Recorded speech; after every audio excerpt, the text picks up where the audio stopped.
Kanchipuram is known as a city of 1,000 temples, famous for its legendary silk saris and its temples. And religion and weaving have always been melded together. Kanchipuram has been known as a city of 1,000 temples. There are temples everywhere, and it's also known for its legendary silk saris. See, one would imagine that Kanchipuram silks has always been there from time immemorial. Actually, it was cotton weaving which was predominant in Kanchipuram. Silk only came about, say, 400 years ago. It's all so difficult because in the old days, it was just oral tradition passed on from father to son. Nothing was documented. So, research was done through talking to old weavers, talking to people in the trade, and so on. One very interesting fact is that the weavers consider themselves descendants of sage Markandeya. Sage Markandeya, when he was very young, from an early age, worshipped Lord Shiva. And later on, he became a sage and he became weaver of the gods. So, he is supposed to have woven the first fabric from lotus fiber, which came out of the navel of Lord Vishnu. These are all such beautiful stories and add to the charm of our Indian legends and saris. Then I want to tell you that the temples are the ones which inspired weaving. Why is it that looms always abounded where there were temples? One is religion and craft and textiles were always melded, and the weavers always wove them with a lot of bhakti. There were Shiva temples and Vishnu temples, and you will find that the cotton looms sprouted around the Shiva temples, because Shiva was an ascetic, he wore only cotton, and so the cotton weaving was done there. You will wonder why looms are always set up near temples in Kanchipuram. It's because religion and weaving are very closely melded, and you just cannot separate the two. And the weavers wove these fabrics with such bhakti, and they would be very upset if they were flawed, they would just discard it. And another thing is, they were woven for the gods in the temple. The gods were draped with these beautifully designed fabrics. There are cotton looms around Shiva temples, because Shiva, it is said, being an ascetic, he favored cotton. And some people even say that he had some kind of skin ailment, so he couldn't wear anything else. So the legend goes. Vishnu was a little grander in his attire, and he liked silks. So silks were woven for him and draped on the gods. So that's how the legend goes. And actually speaking, weaving didn't take part in Kanchipuram proper. Though every house in Kanchipuram has a loom, and weaving is still going on there, the major part of the weaving always took place outside in the villages of Kanchipuram. Silk weaving came into Kanchipuram about 400 years ago, and ever since it's taken on in a big way. And the weavers also belonged to a certain community. There were the Padmasalis, the Sengunda Mudaliyars, and so on, where it was a lifetime vocation and they didn't know anything else. But you'll always find migratory weavers. A lot of them came from Saurashtra. It is because whenever there was royalty, the royalty persuaded the best weavers in the land to come and weave. And what was amazing is they learnt the techniques of that particular region, because in every region it changes and it's different. And weaving for royalty was again something, it was considered a great honor for the weavers. So much so that if the royal person did not approve of it, they were even willing to chop off their fingers. That was the kind of dedication that we had. And even in our temple architecture, we have heard that there are people who've jumped off the spire because certain things were not done according to the Shilpa Sastra. Most of the designs have been inspired by temple architecture, and if you go to the temples, you will see so many beautiful motifs and things like that. I'd like to show you some examples, how these have been incorporated. This is a very old sari of mine. Here you see the Annapakshi. The Annapakshi is one of the most popular motifs in the temple architecture. And this is again another very important thing. It's actually the Rudraksh. Rudraksh is a kind of mala that we wear, and it's supposed to be very auspicious. You know, when prayers are done, people use it and then they put it over the gods and so on. So putting that on a sari means it gives it some kind of sanctity, and it makes it more special. So this is a very common motif in the south. And here we have, see, this is something called the veldari. You see this thin line going through. This portion is called the pete. Now veldari is here also. You can see veldari. Usually veldari goes right over the body of the sari. And this little piece here, sometimes we have a border of solid gold just made of this. We call it the Mailkan border or the Kuilkan border. Why is it? Because it's supposed to look like the eye of a peacock. So these are some of the terms that we use when we make the saris. I always consider the Kanchipuram sari a jewel among all the South Indian saris. They are so special. I was 18 years old. I got married at 18, and this was part of my trousseau. So I picked the Kanchipuram sari. My mother was saying, why don't you wear printed voiles and chiffons? I don't know what this mindset was. I chose it. It was a beautiful yellow sari with, it had hamsas on the border, and it was a contrast. It was a korve, though I didn't know much about korves then. And I loved wearing it because every time I wore it, I would get a compliment. Kanchipuram sari weaving is a household preoccupation. So I say preoccupied because they are preoccupied with this thing the whole day through, and it's a wonderful occupation for them. And it involves the whole family, and the loom occupies center stage. The biggest room in every house in Kanchipuram is the loom place. And the loom is there, and then you have everything going around it.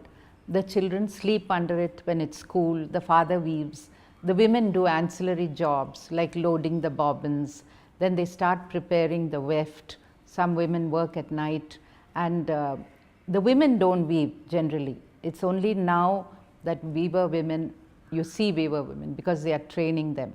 But it is generally a male kind of, it's his territory, and the women don't enter into that. So what happens is, first the warp is prepared and it is stretched across the street. There would be two wooden structures, and then starch is sort of applied on it, and it's in the sun. So in the old days when you went to Kanchipuram, or even now, you will see the warp thread stretched across the streets everywhere. And then it is taken and set up, it's stretched tightly and then set up on the loom. And when the weft thread is prepared, it's prepared, and any slubs which are there are removed so that it's smooth and things like that. And it starts by drawing the design on a graph paper. Then the graph paper designs are transferred onto punched cards. The punching takes place, the holes are there according to the graph. And why are these there? When they are set up, we have the weft passing through these holes, and as the weaver, there are pedals, he keeps pedaling them, and then the weft keeps moving, the shuttle is thrown. So it's a kind of consolidated process where everything happens at the same time. And in the old days, we had weaving by what was called the adai, in the sense they are a tentacle of strings right on top of the loom, which facilitated the weft threads to move through and create the fabric. And the weaving is always done on the wrong side.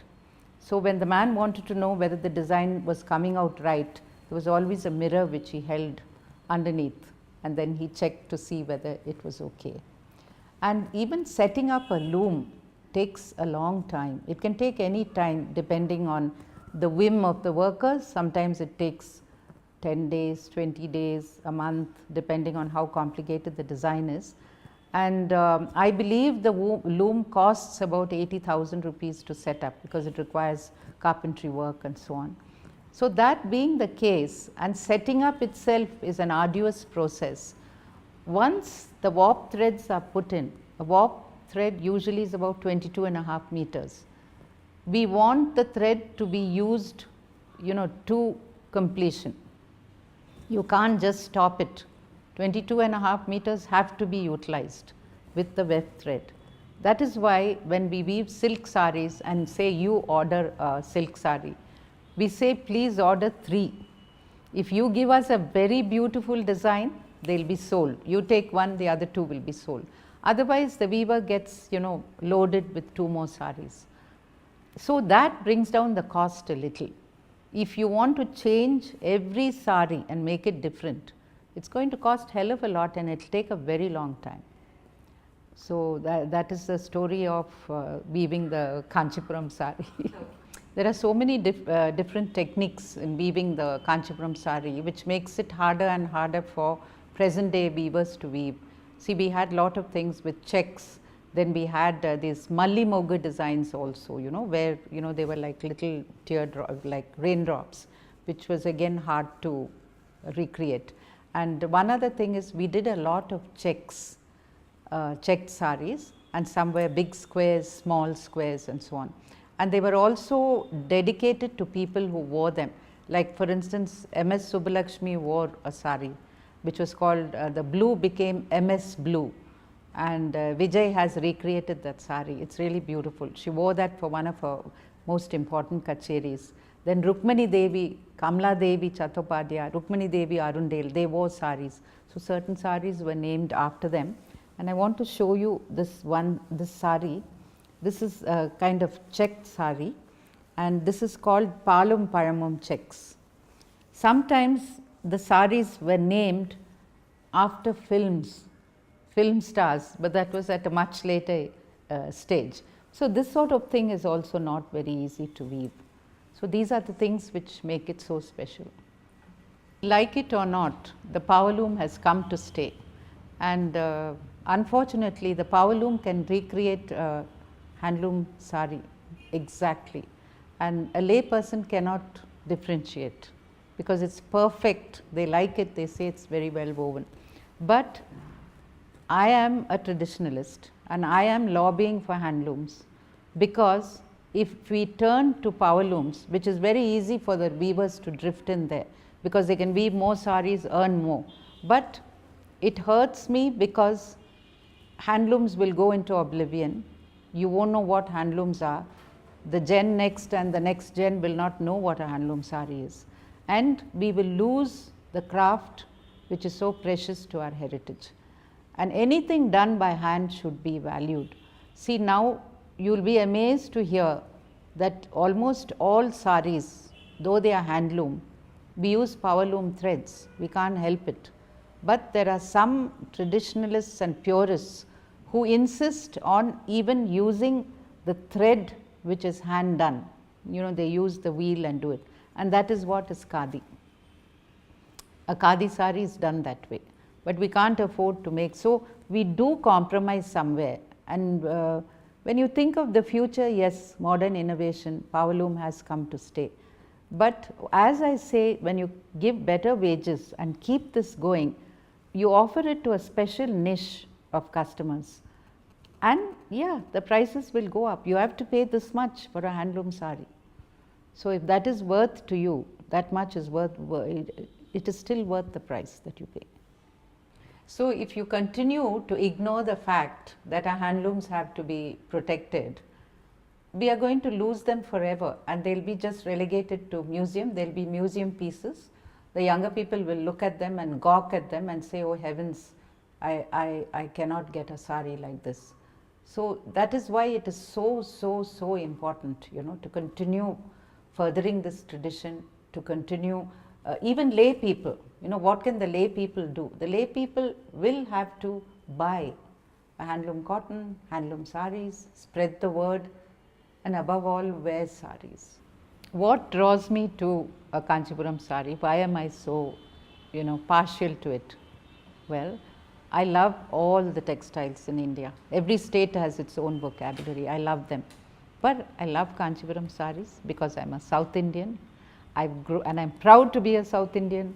And I've grown up watching my mother, my aunts, my senior cousins, all of them wear saris. And even as I was growing up, young as I was, 16, 17, 18, we all wore saris then. I would love the traditional saris. You can say it's in my blood, probably because my ancestors were weavers. I've never met them, but as I told you, the Modelyars also were weavers by profession. So maybe it's in my blood, you know, drawn to it. And I think it's so beautiful. The technique is so beautiful. And the fact that it is languishing challenges me to do something, lobby for them. One of my main jobs is to inspire young weavers and also talk to the older ones, because they are the ones who are egging them out of the weaving industry. So in my quest, in the older days when I used to travel, not many years ago, I used to travel to pockets where there are weavers, weaving communities, talk to them, ask them why they are leaving this wonderful vocation, why they have not learnt.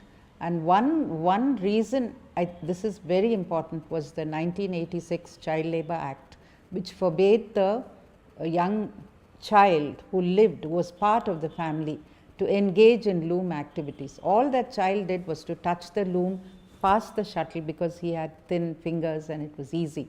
But they were fined if they found a child near the parents' loom.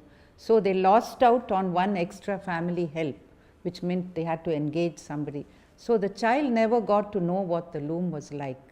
Whereas before the Labour Act was passed, they would know everything about the loom. It was an education. So that happened. And so I tried to give these inspirational talks in my not so good Tamil, but I'm able to communicate with them. And everywhere I have asked a weaver, you know, can you do korvai saris? Or when I asked the older person, mudiyaduma, which meant an emphatic no, we can't do it. And they would never give me reasons which were acceptable to me. So I kept searching, and I had this bet with an owner of a very well-known silk shop, who said, "Ma, in your lifetime, you will never see anybody weaving a korvai sari." So I said, "You want to bet? I'm going to do it." So once this 22-year-old young man came into my life and brought a trunk full of saris, which I didn't like because they had one-side borders. And mind you, they had this tradition of weaving korvais, but they stopped it, and they were literally hawking it from door to door, carrying it, which hurt me because I felt they could do better than that.